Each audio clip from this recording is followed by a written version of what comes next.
Selamat pagi semuanya bagi anak didik kami. Semoga anak didik kami dalam keadaan sehat dan semangat ya. Nah, kembali lagi kita belajar tematik dari tema 1, subtema 2, pembelajaran 1.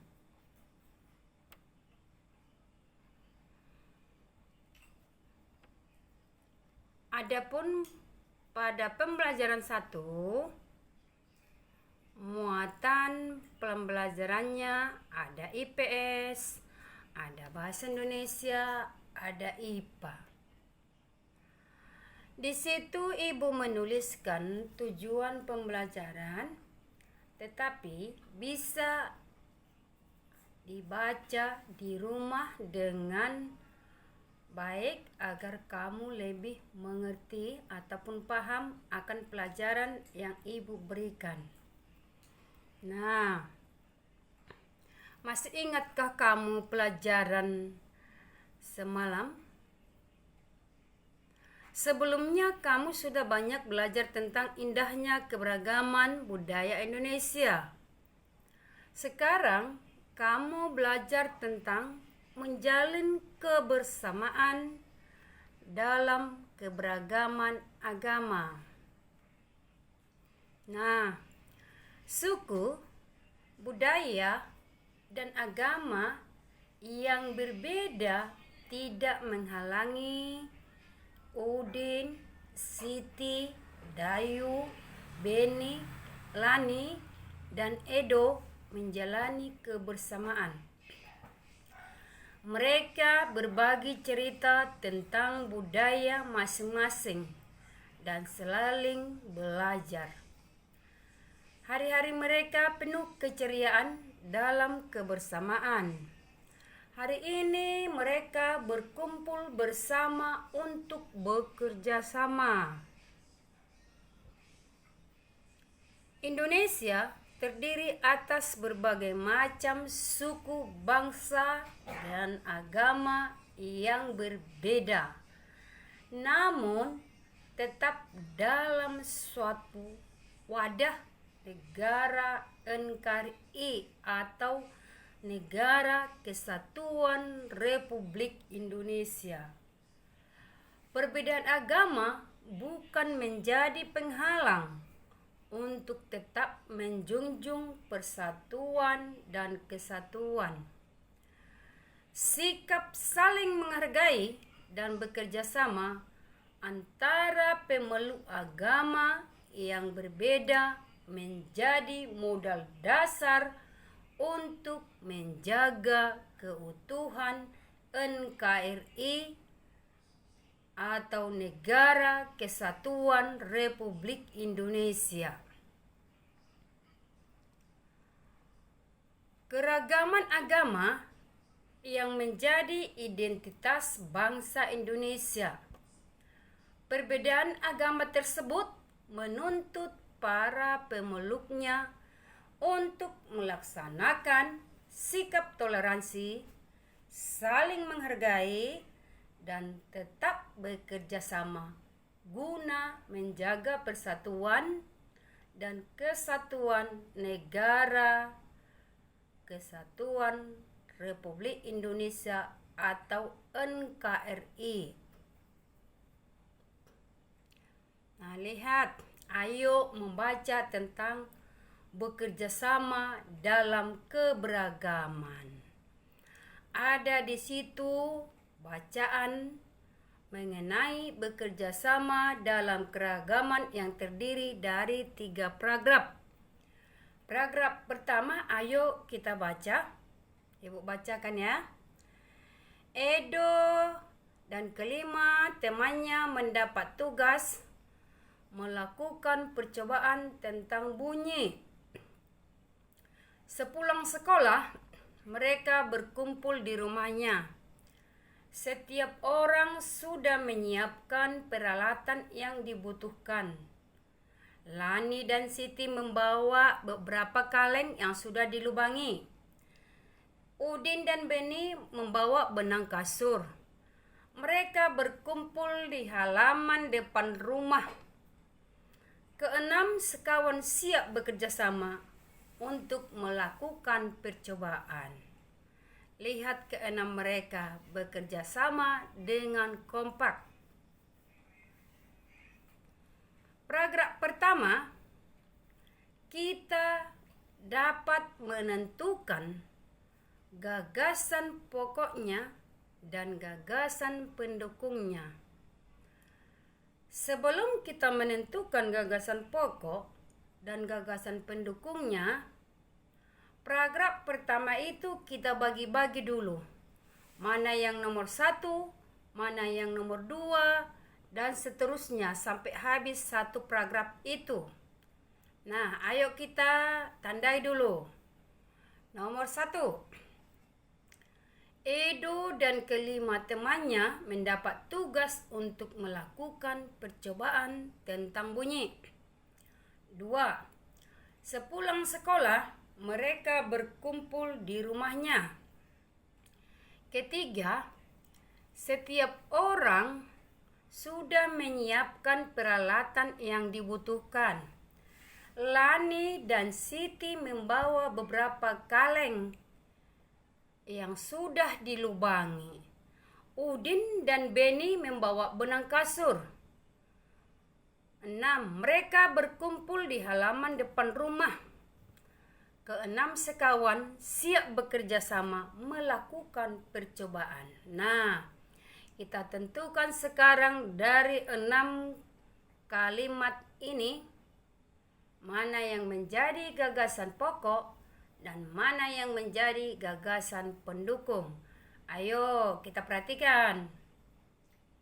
Perhatikan ya. Kita lihat.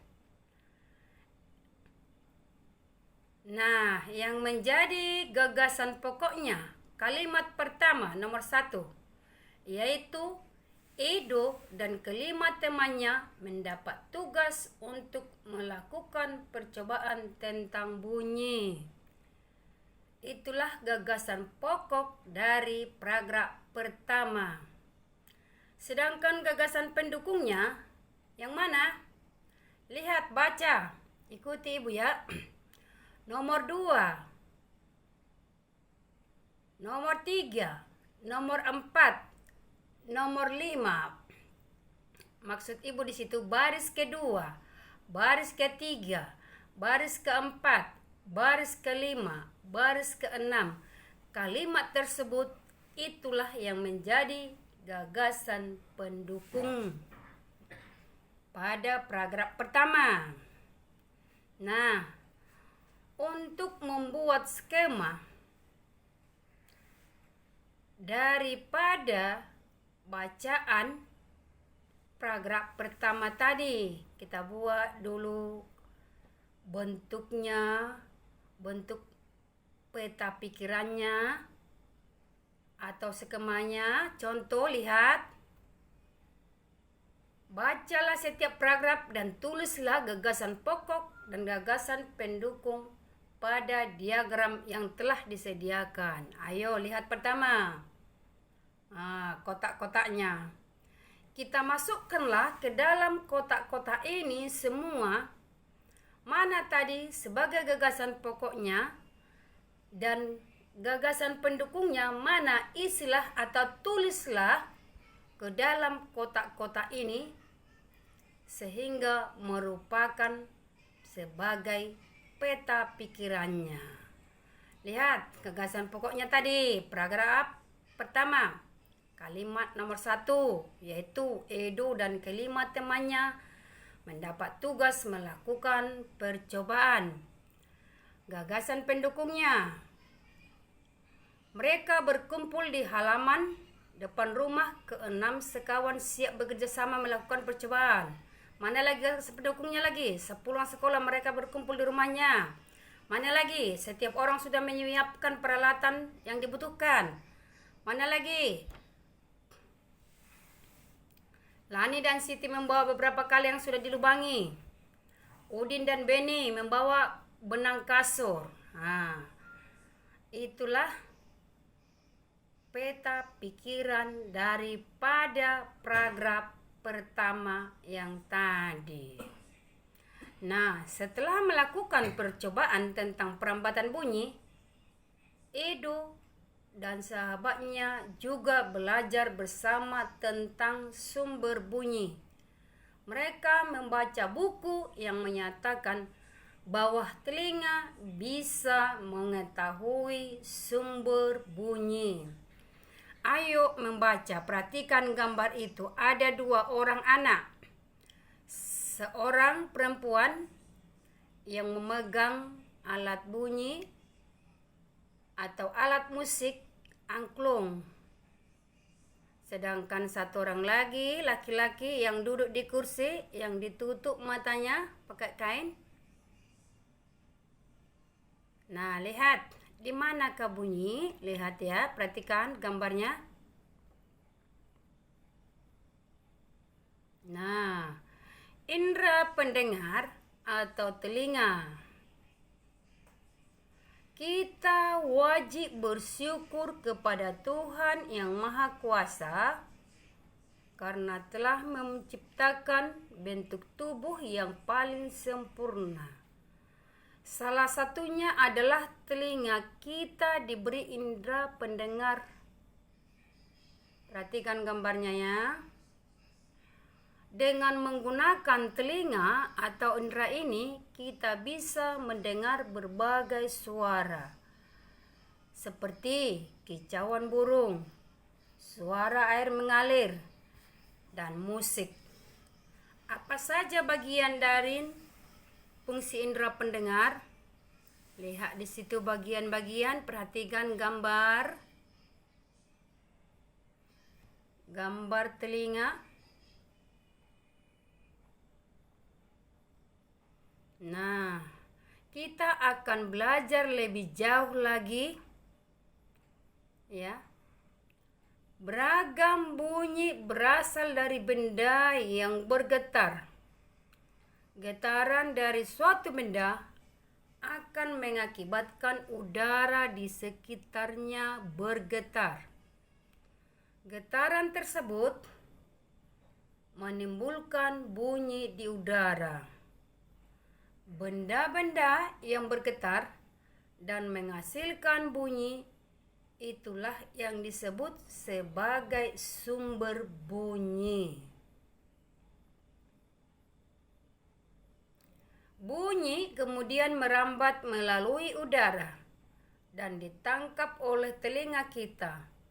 Getaran bunyi mengenai gendang telinga yang berupa selembar kulit tipis.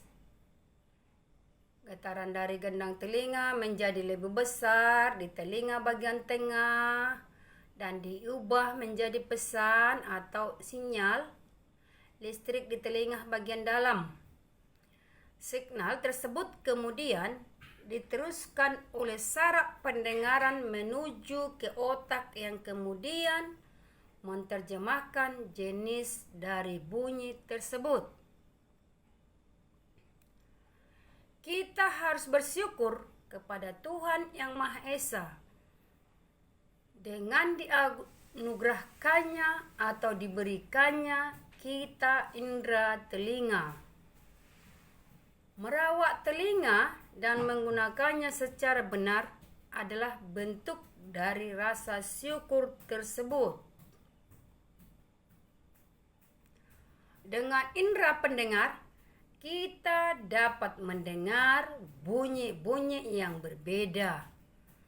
Keanekaragaman bunyi yang berasal dari tempat ibadah dapat pula kita dengarkan. Nah, demikianlah penjelasan Ibu tentang pembelajaran kita hari ini. Tema 1, subtema 2, pembelajaran 1. Semoga bermanfaat. Sekian dan terima kasih untuk pembelajaran tematik hari ini. Kemudian tugas pembelajaran tematik. Tema 1, subtema 2, pembelajaran 1, Selasa 27 Juli 2021. Kerjakan buku tematik 4A, halaman 4A, mencari gagasan pokok dan gagasan pendukung. Baru halaman 46 dan 47 membuat laporan percobaan. Laporan percobaan ini nanti dapat kau gunakan sesuai dengan pilihanmu, menggunakan alat musik bisa untuk membuktikan sumber bunyi. Nah, untuk mengerjakan tugas tersebut, kerjakanlah di buku paket tersebut dengan tulisan yang rapi. Sekian dan terima kasih. Hai, tetap semangat. Bye-bye.